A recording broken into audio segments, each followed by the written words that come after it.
जय गुरुदेव। कौवा शिष्य। इसलिए गुरु में और गुरु के बताए हुए साधन में शंका और अविश्वास लाना शिष्य के लिए महान हानिकारक है।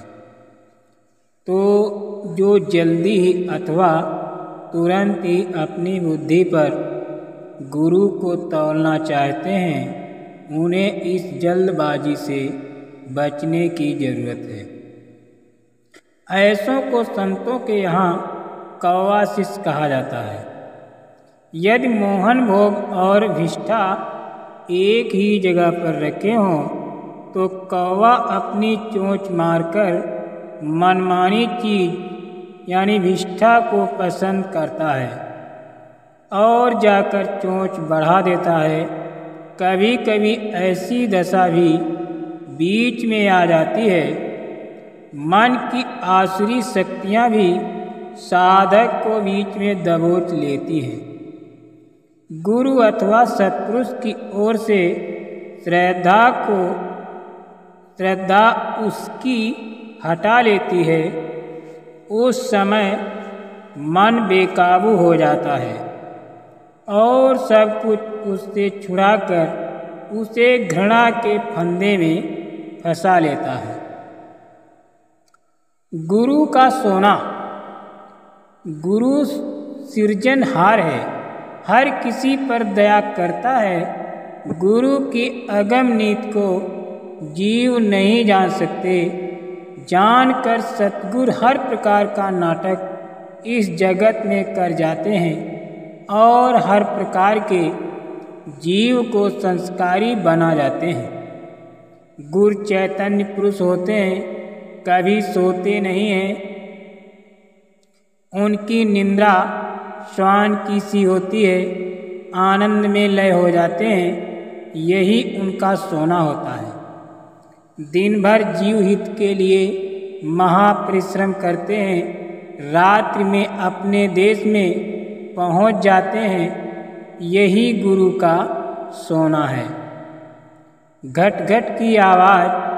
हर घट में घनघोर रसीली आवाज़ें होती हैं। वो आवाज़ें उनके अंदर हर वक्त होती हैं, जिनके ऊपर गुरु कृपा से घट के पर्दे खुल जाते हैं।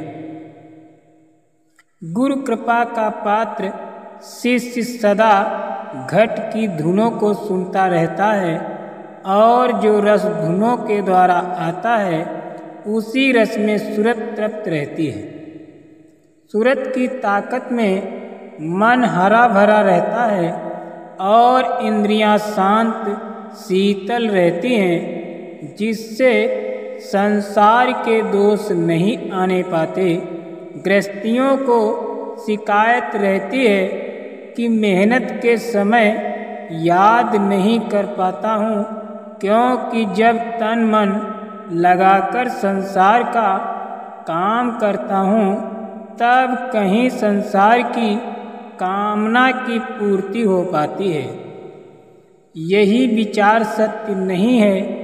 तुम्हारे लिए संतों ने अथवा गुरु ने इतना सस्ता कर दिया है कि बगैर मेहनत के पाते हो और थोड़ी व्रत नहीं जागते हो। बिना आधार के मन रोका नहीं जा सकता। बिना ध्येय पदार्थ के ध्यान जमाया नहीं जा सकता। मन माया का बनाया हुआ है। मन पत्थर की तरह सख्त हो गया है। मन पर अधिकार कैसे जमाना होगा? प्रथम माया का पूरा आश्रय लेना होगा। इहलोक में और सूक्ष्म लोक में सब खेल माया का है।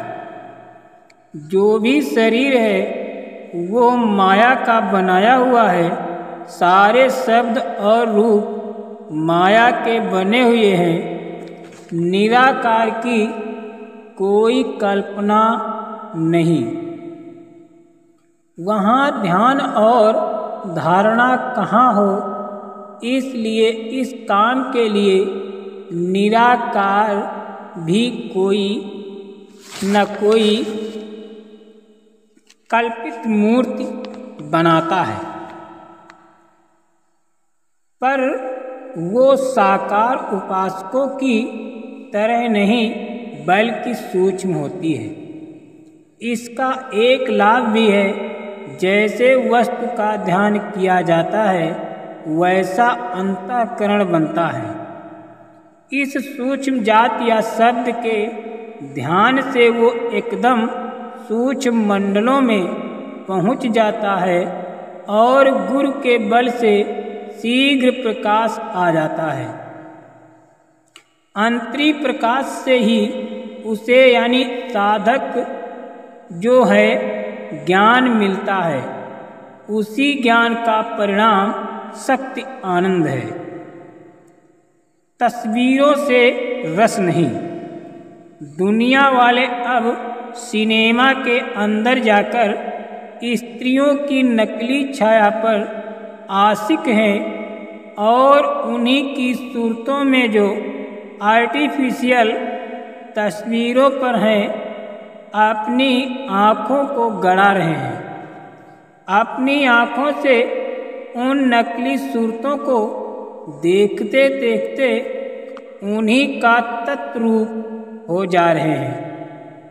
हमारी धर्म राजभूमि पर रहने वालों का क्या यही धर्म है जो कि इन्हीं नकली तस्वीरों में आनंद खोज रहे हैं?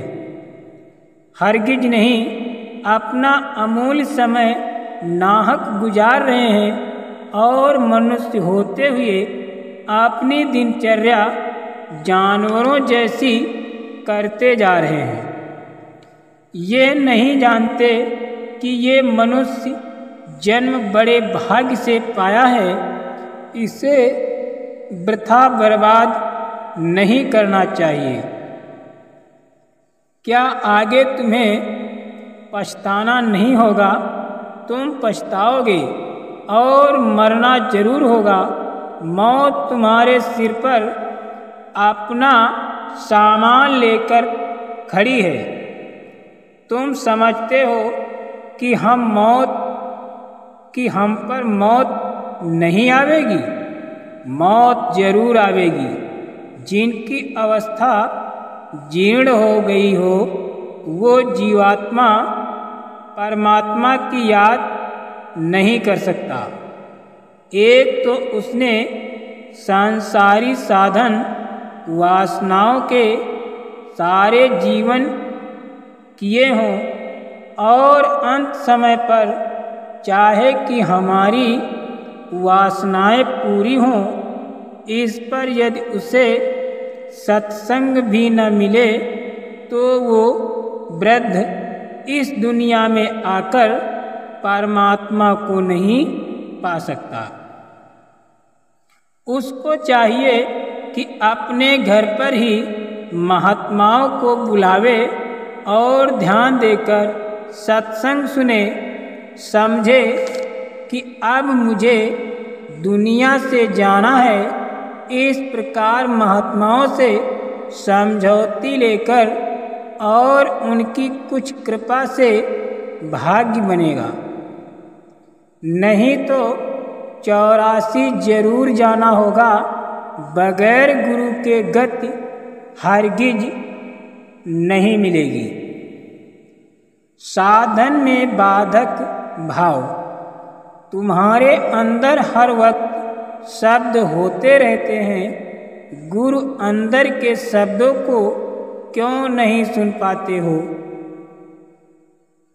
इसका खास कारण ये है कि तुम्हारा ध्यान संसार के प्रत्येक पदार्थों के चिंतन में रहता है। धन कमाना, खाना खाना, कपड़ा पहनना, स्त्री का ध्यान, पुत्र का ध्यान, कुटुंबीजनों का ध्यान, मान हानि का ध्यान, लोक तरक्की का ध्यान, हुकूमत करने का ध्यान, जायदाद पैदा करने का ध्यान, लोक तरक्की का ध्यान और बाकी समय रात में विषय कामना भोग वासना की तरह इसी तरह से अनेक गंदी वासनाओं में हमारा ध्यान लगा हुआ है। इसीलिए अंतर का शब्द, वेद ध्वनि, अनहद ध्वनि, आकाशवाणी, खुदा की आसमानी आवाज़ सुनाई नहीं देती है। अब तुम्हें ऐसा पुरुष मिले जो तुम्हारा ध्यान संसार की ओर से बदलकर अनहद नाम ध्वनि से जोड़े और ध्वनि का रस तुम्हें आने लगे। तुम्हारे आँखों के पीछे दोनों आँखें बंद करने पर सामने एक नुक्ता सफ़ेद तिल है, जो कि गुरु कृपा पर मिलेगा। गुरु से अंतर का भेद लेकर जो युक्ति गुरु तुम्हें बताएं, अपनी कृपा से जिज्ञासा के अनुसार बता दें, उसे शुरू कर दो और तुम्हें गुरु के सामने उनकी आँखों से एक अजीब रोशनी मिलेगी। उसी रोशनी का सहारा लेकर अंतर में साधन शुरू कर दो। इस बात का पूरा ध्यान रखो कि साधन के वक्त आँख एक जगह टिकी रहे, हिले डुले नहीं, और भाव में आकर तुम बैठो कि आज मालिक की दया अंतर में जरूर प्रकट करूँगा। जब दया आती है, मालूम पड़े और पूर्व के स्वभाव अनुसार मन तुम्हें साधन पर ना बैठने दे, तो तुम उस वक्त क्या करोगे? मानवीय गुणों के अभाव से मनुष्य सूरते इंसान, सीरते हैवान। संत एक उत्तम मत है। संत मत एक उत्तम मत है। संतों की खोज करनी होगी। संत उन्हीं को कहते हैं जिन्होंने सूरत शब्द की कमाई की हो, स्थूल से यानी आँखों के सामने सिमट कर आ गया हो, ऊपर की साधना में लगा है, दोनों आँखों की पुतली को एक जिसने किया है, आकाश को फाड़कर ऊपर की ओर देखता हो, बादलों में छुपा तारा दिखाई देगा। यही तारा सूरत का आधार बनेगा। इसी तारे को हर रोज 1 बार, 2 बार, 4 बार देखो, ताकि ये तारा आकाश में छुपा हुआ धुंधकार से साफ हो जाए। मालिक की शक्ति, मालिक की भक्ति करनी है तो शाकाहारी और नशा मुक्त बनो। जय गुरुदेव।